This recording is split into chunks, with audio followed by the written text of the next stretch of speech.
Nintendo news. Not much to move on to, but I mean, that's kind of why I saved it for last. Because not only is it going to be the next one in the events, but there's really not going on. So basically, it's kind of caught up on this stuff. Nintendo announced that they are not really going to have a big E3 presence this year. Excuse me. Up until about 2012. Let me just sip here. Up until about 2012, when they announced the Wii U, Nintendo had a pretty decent focus at E3. They were there announcing games. right. They had a stage presence and things like that. Well, When they well, announced they, the they Wii, they moved away from doing their stage show right, into doing in 2013 was the yeah, first year they moved away 2013. from that, and they had a digital event or a digital showing. So they would be like, "Oh, yeah, we're gonna show these games," and they always kind of had a funny kind of they brought in some like internet guys, some YouTubers and things like that to make some stuff for them and things like that. They try to like make like a kids show with Star Fox last year and things like Oh that. yeah, that's right. So they're getting away from that this year, and they're doing something a little less.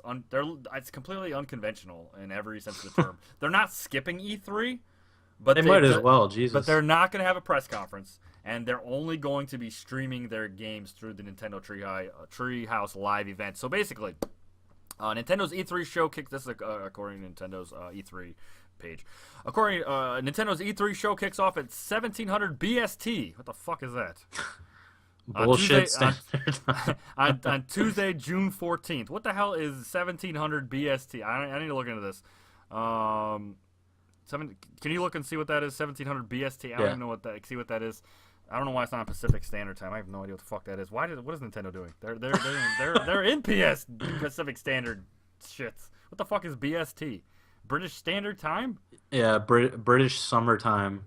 That's what it says. What's that for East Coast, West Coast? Can you? Let me look. Well, anyway, so it's going to be on we'll look in this. It's going to be on Tuesday, June 14th, and the world's first in-depth look at the Legend of Zelda for Wii U. So, as you know, they're not showing NX. We know this already. We talked about this in episode 2. The NX is going to be coming out March 2017. This Zelda title is going to be held until March 2017. Also, we're not going to really get a look at a lot of stuff. Basically, they're coming with just Zelda. So according to this, Nintendo will transform its booth at the E3 video game trade show next month in Los Angeles to immerse fans in the world of the newest game in the Legend of Zelda franchise. Playable for the first time ever at the show.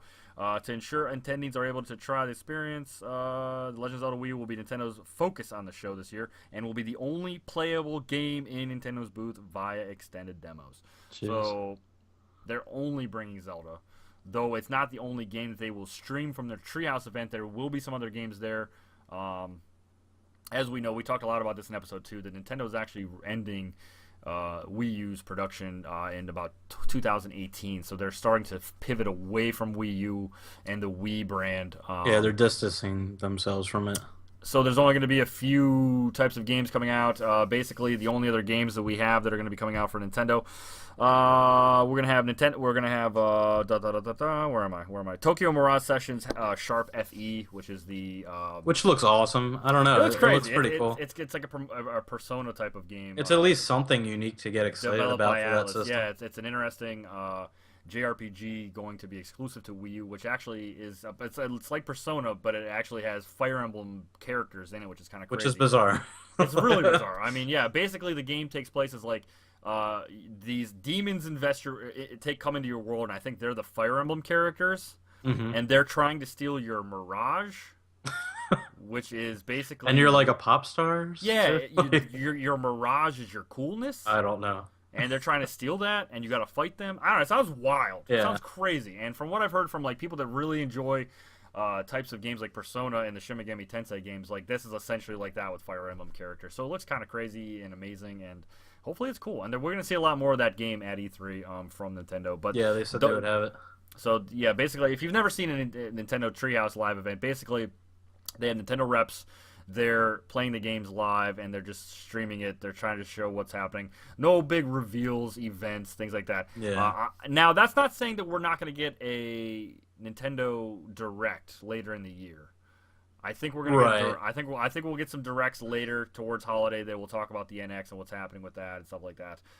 But it just sounds to me like Nintendo. Um, they're just skipping E3 essentially. They're gonna bring Zelda just to make a presence. They don't want to lose their booth space essentially because you're kind of like grandfather in if you lose your booth Yeah, space. if you Then don't show up, you just you it's don't gone. get it, Yeah. and then you're not gonna be able to get that back essentially. So instead of skipping it entirely, they're bringing Zelda, and I'm really excited for this. I think honestly, I'm excited to see Zelda. To see Legend what of it Zelda is. Wii U honestly is the game out of the entire conference that I want to see. And that's all they got. It's pretty much. And it's all they got. And honestly, I think it may be the best game they have.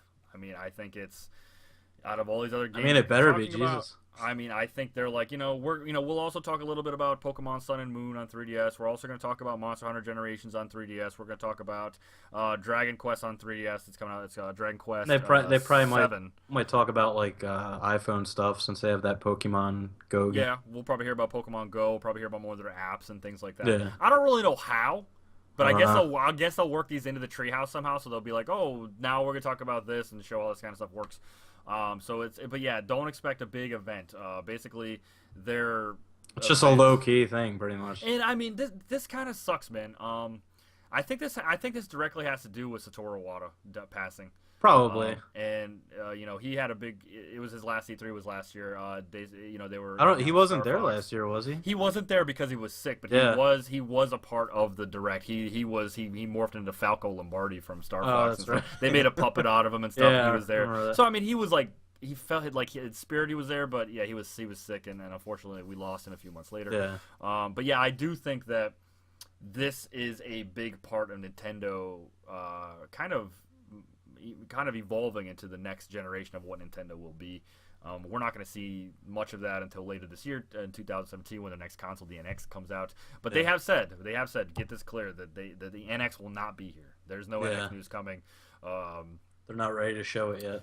So I don't really have any predictions for Nintendo. Honestly, they're not announcing any kind of news. I mean, I really don't see them like, hey, guess what, guys? Bayonetta 3, bah! Like, I don't see that happening at all. I think it's No, I think they're completely focused on the NX and distancing themselves from the Wii brand completely. Yeah. I mean, it's just going to be dead air until they say what the NX is, and that's about it. More of this. Basically, Nintendo kicks off to the E3 show happening. Blah blah blah. Hold on a second. There will be the world's first in-depth look at the game, The Legend of Zelda Wii U, which will also include commentaries by Nintendo developers. So you'll see Onoma, you'll see Miyamoto there, you'll see a lot of people from Nintendo. You probably also see Koji Kondo. I hope is there. The That'd be cool. composer. So we're gonna have the Legend of Zelda gameplay will be streamed from the E3 show floor via Nintendo's Twitch channel, and will include game coverage, behind the scenes info, and plenty of fun, as they say. So get ready for Zelda, man. And I'm fucking psyched. I mean, this. So is a game, what are your hopes for Zelda? I want a open world Dark Souls Zelda. I do. That'd be cool. I want something crushing hard. I want something with a big open map, something similar to Twilight Princess, but just like, I want massive enemies. Like bigger. I want enemies on the world map because that's one. Like thing I would like Princess couldn't have. the one thing about Zelda that seems dated to me now is that it's like the Zora City. Like when you go to these like towns, they're just like small little like places. It'd be Right. cool if they could make them like these huge places with like tons of NPCs, like That would tons be of Zoras and shit. Yeah, That's one of the things I always hoped about in these Yeah. games. me too, man. I just want a bigger, better Zelda. Is what Yeah. I don't want voice acting. I don't want that. Well, they're gonna have it. But at least for Link, like Link, they, yeah. Zelda is fine. Gayapora, whoever kind of side characters they want to bring in, that's fine. Link needs to remain silent. If he has a fucking voice, I am going to flip shit, and I guarantee people will fucking start. They will fucking march to fucking Washington, and they will burn Nintendo to the ground. I swear to God, dude. Burn the That's White my House down prediction for E3. That's my prediction. If they fucking voice Link, they're going to burn that. Well, they shit already down fucked up fast. doing that with Samus. So. Well, yeah, we'll probably never get another Metroid game again. Oh so. god, that makes me sad and sad. Yeah, it does. The thing about I was thinking about that. The thing about the Prime games was that they were just released at bad times. I mean, when Metroid Prime came out, people were freaking out. They're like, "Oh my god!" But then when Metroid Prime 2 came out, Halo 2 came out at the same Oh time. god, that was And bad. essentially it seemed like Retro Studios at the time was piggybacking off of what Halo was doing with online multiplayer, but they only had couch multiplayer Yeah, for yeah. Metroid Prime 2, and it didn't work out very well. So I was thinking about that earlier. Well, and When Halo that game 2 didn't was work. so huge and revolutionary. Like Yeah, they just get buried by it. they got buried, and I mean Yeah. essentially that's what happened with. I think Half-Life 2 came out at the same time. Oh, that's bad too. So you had Halo 2 and Half-Life 2 come out Huge when fucking Metroid game. Prime 2 come out, you know. And then when by the time Metroid Prime 3 came out, people didn't give a shit. I mean, No, and it was a good Halo, game, but Halo it got 3, overshadowed by everything else Halo at the time. 3 was out, you Yep, know, yep. and it was a bigger, better HD type of Halo experience. So I mean, yeah, I mean, people were just going elsewhere for that. I think also Modern Warfare came out when Prime 3 came Oh out. god, if I yeah, and that remember was correctly, huge if I game remember too. correctly. So Nintendo was going at their hardcore first-person shooter fan base at just the wrong time. So. But anyway, I was thinking about that the other day, and I was totally like off topic. I think they might announce that you can play as a female Link in this too. Linkle. You think we'll see a female Link? Yeah, Skins? maybe they'll say like, oh, you can be male or female Link in this. Now you do know when you say that how divisive that is to the Zelda Yeah. community. That's Yeah. extremely divisive. Some people are just like that's not a big deal, but a lot of people, including myself, are like that's gonna fuck up the entire timeline. Yeah, I don't know. I don't know. If they add, I mean, they had Linkle in Hyrule Warriors, right? well, Linkle was supposed to be, like a just like Link's sister or something. I don't know. How okay. It was basically like she was a new character that kind of came up. If they're saying there's a female Link, this completely breaks the timeline, and I fought with tons of people about this.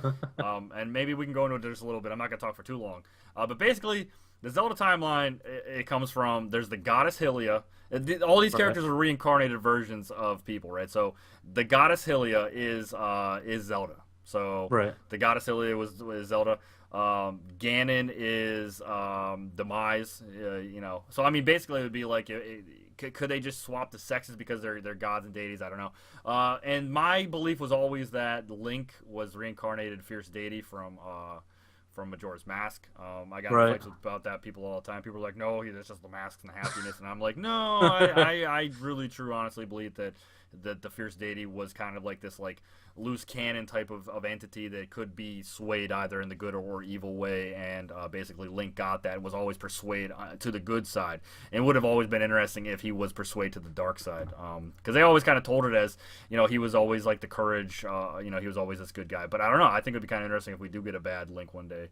I don't think we're gonna get that today with this game. That'd be cool if that was the plot point of the new Zelda, that the like the new reincarnation of the hero was evil, and you Yeah. play this other character that isn't Link to go and like I'd like that'd that. be fucking awesome. That'd I be would like so that. badass. I would like that, and I mean, I don't think we're gonna get that, honestly. Oh, dude, that'd be so cool though. I love the Zelda community, but I think a lot of them just like hold on to tradition too much, and I think that's a really big problem with Nintendo and their franchise Yeah, in general. well, they 'Cause reiterate and make the this. second they, and I mean, I'm at fault for this too. I'm not saying that I've done this too. Like with Metroid Other M, they want to try something new. Everybody hated it because it wasn't traditional, and I'm the same way. I hated that game because it wasn't traditional. Right. So I think that they. But I mean, the Prime games weren't traditional at all, and people love those games. I mean, they weren't. Prime won though. That I mean, that feels like a I guess first-person Super Metroid. they're traditional in the sense that Prime the 2, game mechanics are the same, but it's Prime just in a different perspective. Prime 2 was unconventional. That Yeah. game had a really unique story. We actually got this is a Samus's enemy to Samus, like it wasn't just Ridley. We now have a Dark Samus. Yeah, Dark Samus was awesome. So it was kind of cool. It just felt like really unconventional how there was like light and dark worlds. You had to go to Planet Aether and fight the Ying and all that shit, and there was like the dark side that you couldn't actually be in until you got better suits and stuff. So I mean, it feels like a pretty unconventional game, but I think Nintendo has learned to really kind of stay away from that stuff. And I mean, I would love Right. to have a fucking just completely ass backwards Zelda world like we got with Majora's Mask, like a completely broken world that just was like needed to be mended together, but it really never could and stuff. Because Yeah, I like that dark aspect of that world. It was really cool. I do too. Rumors about the new Zelda though, that this does actually take place in the Twilight realm, the Twilight timeline. Supposedly this Oh, game really? is supposed. Yeah, supposedly this is Like this Twilight game, Princess? This game is supposed to be, from what I've heard to rumors, this game is supposed to be a sequel to Twilight Princess. Oh wow. So if you know the timelines, I don't know if you know the timelines now, but basically, I know they're really like insane, like I mean, the way they have to piece them together. they're kind of insane. But if when you think about them, it's kind of easy. Basically, there's one timeline that started with Skyward Sword, and like the Skyward Sword was the first game. That's the first, supposed to be the first That's game. that's the first game, and like there was a manga that took place before that kind of showed the world being destroyed and stuff like that. Anywho, but yeah, no, Skyward Sword and the four sword games came down, and then the timeline breaks up at Ocarina of Time, where there's if the hero because there's two links. There's an adult link and kid link, right? So Right. if the hero wins and he beats Ganon at the end of Ocarina of Time, adult link timeline goes down the Wind Waker. So Wind Waker So is that happens, after they flooded Hyrule gets flooded then, and right? in Wind Waker, yeah. Yeah. So basically, in the adult timeline, which is kind of the same thing. So both of these are like parallel timelines that happen at the same time because when Kid Link So are these like alternate like yeah, they are. universe type They, thing? they are exactly. So basically, what happens is like Kid Link goes down the Twilight Realm. So it's Majora's Mask is a sequel to Ocarina of Time. It's easy if I explain it like this. So then yeah, so basically, so if Link wins, right, he goes back in time, and then Kid Link goes off into the woods to find his to find Navi the fairy. Yeah. And then Majora's Mask happens. That sequel to Majora's Mask is Twilight Princess, because actually Link from Majora's Mask is in Twilight Princess, who trains the hero, and then this game is supposed to come after that. So then adult Link. But Link's supposed to be the guy in Twilight Princess, the skeleton too, This is right? the skeleton, right? Yeah, Yeah. the Majora's Mask skeleton that you learn the skills from Right. is Link from Majora's Mask. He has Right. the same shield. He's left-handed, and then he trains the hero in Twilight Princess, which would be kind of cool if we get some continuity between Twilight Princess and this game. So if like that he comes back. And Yeah, have they Princess ever Link or done that? something. Had any kind of continuity like that besides? Not, I mean, there are direct sequels in the Zelda Right. franchise. Actually, Wind Waker got a direct sequel, which was Phantom Hourglass on the Wii, Right, or the right. DS. So yeah, that timeline is it's Wind Waker, Phantom Hourglass, and then Spirit Tracks. So where the hell do games like Link Between Worlds fit into the timeline? Well, that's a good question. Basically, that's it. That's if that starts the last hero timeline. So if Link were to die and be defeated by Ganon in Ocarina of Time, Right. then you start all those other games. You start Link to the Past comes in that dark timeline.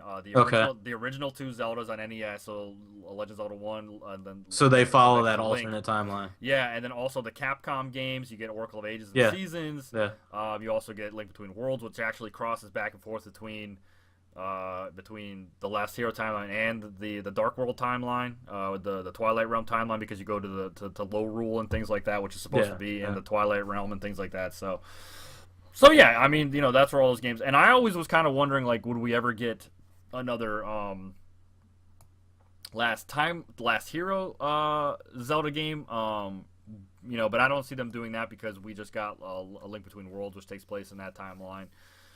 So yeah, I really think they're going to kind of flesh out the Twilight Realm timeline, because it seems like the Twilight Realm is where a majority of Zelda fans really enjoy Zelda. Like, Really? yeah, because I mean, with Majora's Mask, with Twilight Princess, and also Four Swords Adventures was a Twilight Realm game, a Twilight Timeline game, and those actually Four Swords Adventures was actually the most beloved of all the Four Swords games, even more than Minish Cap. So Oh, really? Wow. yeah, so I mean, it might sound really convoluted, kind of crazy, but I mean, it's a 30-year franchise that they try to connect in different ways about. And there's a lot of games. There's a lot of games, so but yeah, so supposedly it's supposed to take place somewhere after Twilight Princess, but it is supposed to be in that same kind of timeline, I suppose. So I don't know, but I'm excited for it. Honestly, out of Oh, every, yeah, I'm fucking pumped. out of every game that's gonna be at E3, I'm really excited for The Last Guard. I'm really excited for Crackdown 3, but I really want to see what the hell Nintendo has with Zelda, as I think everybody does. And I think it's kind of, I'm like fine with the voice acting in it. I just hope they keep Link the silent protagonist, whoever, I do too. like however they set it up. I don't know if they're gonna make him be able to be a girl too, or Yeah, I don't know. I don't know. We'll see what happens. Well, the thing about that, about Link being a girl, is since Link is supposed to be reincarnated, could the fierce deity swap sexes and be a girl? I don't know. That's a question, because they've always been the same sex. Like Zelda's It's always like been a girl. they never show like Link have parents or anything either. He's just like No. He just shows up. He just always lives in a tree by himself. Yeah, Somewhere. and Wind Waker he lives with that grandma who Oh, the probably, grandma, that's and right. then in a Link to the Past he has his father, I guess, the guy that he lives with, Oh yeah, who that's goes right. and he tries to save the Princess Zelda and then dies. But they never really say if that was his actual dad or not. It's Right. probably just some guy he's living with or some shit. So I don't know.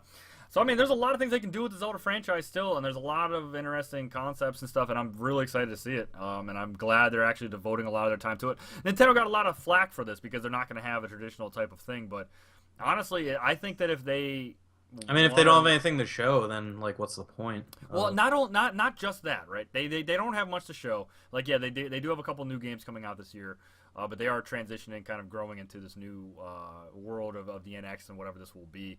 And I think they don't want to overshadow Zelda by the NX because I think that's what that may happen if they do that. Right. So I really think they want to be like, this is going to be the last, final, best Wii U game. Enjoy, but it's also going to be an NX too, which we'll see later on. So Yeah. because they've already announced that this game will be a cross-release with Wii U and Zelda and NX, as we saw with Twilight Princess, which was a GameCube and Wii release, which was the last big push from Nintendo on the GameCube, and the first real big push from Nintendo on the Wii. So. It did fantastic things for the Wii. We went on to sell 100 million units, which was the second best-selling console of all time.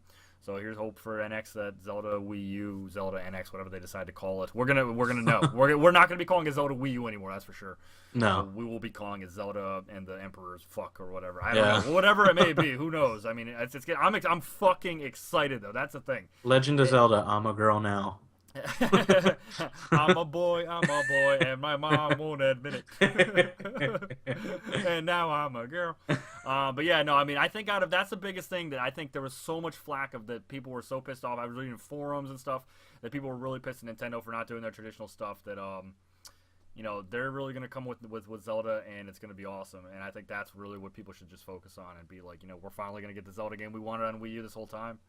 And it's gonna be fucking fantastic, and it's just gonna be amazing, and we're gonna get so much from it. But yeah, no, man, I'm excited. I really wish people weren't so down on Nintendo. I mean, I was too when I first heard about this, but that's the biggest thing. It's a transitional period for Nintendo, and that's what we just got to remember is that like they're getting away from Wii and Wii U. They're not like Sony and Xbox where it's like our PS4 brand will be going strong, but we will make a beefier console because the tech needs that, right? The developers need a beefier console. Same thing with Microsoft, right? Like we want to start getting into VR and things like that. So we need a beefier console, But they're gonna continue the Xbox One brand name, right? Nintendo's getting away from Wii U and Wii altogether. I mean, when you think about it, the Wii came out in 2007, I think, 6 or 7, right? So I mean, they've been carrying this Wii name for this long. Which was their big mistake naming it the Wii U. I mean, I think a lot of people agree on that. It's like Nintendo even agrees. because I was even confused when they like released it. I was like, is this the Wii? They just upgraded it, or I mean, I was watching I was writing about the Wii U on the Sony press or during the Nintendo press conference in 2012 when they announced it, and nobody knew what it was. They honestly thought that the gamepad was the U part, right? That's what I thought too. That you could just buy the gamepad and then it would make your Wii more powerful in HD and things. And it's like, no, it's actually a whole new box, and it's like you need this pad. And Maybe that's why they're being so careful with the NX to like get the marketing correct because they can't afford to fail again. I mean, they rushed into the Wii U. I mean, that was obvious. They were like, because they were trying to get ahead of the Xbox One. We're on top of exactly. We're on top of the Wii. The Wii is making mad money for us. DS made mad money. 3DS is making mad money. Let's rush into this next thing. Try to make it as big and as amazing as we possibly can. And they just rushed into it without ever really kind of considering what they needed to do with it. So really, that's just what happened. So we'll definitely see more about it and in the future. But I mean, if you're a Zelda fan, get ready. It's time to. It's time to. It's one of the biggest reasons you buy a Nintendo console is for your exactly. Zelda game. I mean, they've been teasing Zelda since the Wii U launched. I mean, we thought we were going to get there was a Zelda tech demo in 2012. They were showing just amazing how amazing it was to be able to play a Zelda title on a Wii U, and here we are, 2016. still waiting for a Zelda game. So It almost looked like the Skyward Sword kind of art style too. It yeah, seems like they're going that direction with it. it's gonna be a blend between that Skyward Sword pastel watercolor aesthetic Yeah, with this darker, like more Twilight realistic Princessy, Twilight Princess Majora's Mask world. which So is it's gonna cool. be, I like that. and I'm down, man. I think that's gonna be a really interesting way to go. I mean, they're talking about, and another thing that I heard about this game that I cannot wait for is that in an interview with Anoma, when he was talking about the re-release of Twilight Princess HD, that he was saying that, Ocarina of Time was, or excuse, let me start back a little before. All right, Ocarina of Time was the game that all of the other Zelda games after were based on. So Majora's Mask, Twilight Princess, Skyward Sword, Wind Waker, they were all based on Ocarina of Time. Right. Yeah. Right. Like that gameplay, the Z targeting, the L targeting, whatever, Yep. was all based on Ocarina of Time. As the original Zelda was based on for Skyward or A Link to the Past and the Game Boy games and things like that. So what they're saying is that this Zelda game is not going to be. They're putting that all in the past. It's a completely new Zelda game. Oh shit. Yeah, they're not looking at Ocarina of Time. They're not looking at Majora's Mask. They're not looking at anything that has come before Zelda. This is the new generation of Zelda. This is the next generation Zelda that we've been waiting for. So I mean, it's fantastic, man. And I guess I mean, it would make sense, especially if they say it's a big open world and there's no like hubs or anything anymore, which would be interesting. That's what they're saying, man. Maybe we're not going to have a little Zora domain, right? We will have a massive world to explore. Right. Maybe a whole other. I don't know. We'll see what happens. And What if they like lock the camera behind Link's shoulder or something? I don't know. It might happen. The only thing that scares me about this, though, the only thing is that if this game is being developed for the Wii U and ported to the NX, it scares me about how big this game can actually be because the Wii U is not that powerful, as we all know, Right. and it's not going to be able to have as big of worlds as possibly the NX, which is obviously going to be more powerful than the Wii U. So that scares me a little bit that they actually did. Well, I mean, isn't the new Xeno game really big? That's a good point. Xenoblade Chronicles X is It's like a huge game, right? It is ridiculous how big that game is. Yeah, it dwarfs Chronicles and it dwarfs a lot of the other games that are out there right now. There was rumors that it's actually bigger than The Witcher 3 and things like that. And that game is huge. That game is huge. I mean, there you go, though. So yeah, I didn't even actually put that together. So no, thanks for bringing that up. I appreciate that. Yeah, definitely, man. So yeah, maybe we're gonna get a big game and it's not gonna even be held back. It's gonna be crazy town. So yeah. No, I'm definitely pumped for that, and that's a game I will be purchasing. Yeah, I am too, man. It's a game that everybody wants. It's a game that everybody's been looking forward to. So I think Nintendo's actually kind of smart here. I think that they can literally. Yeah, they're just playing it safe, playing it close to the vest. I literally think that Zelda is a game that Nintendo can ride their entire platform on up until NX is announced or whatever. I don't think they need to have a bunch of games there. I think Zelda is probably the biggest title in gaming. I mean. I mean, not based on sales, of course, like Minecraft and Grand Theft Auto and things. Well, it's one of the most recognizable gaming franchises next to Mario. People name their pets after Yeah, characters right. in this game, right? And I mean, Robin Williams' daughter's named Zelda Williams yeah. for, So yeah, I mean, it's fascinating, man, and I'm extremely excited about the new Zelda. I am. I could talk forever about it.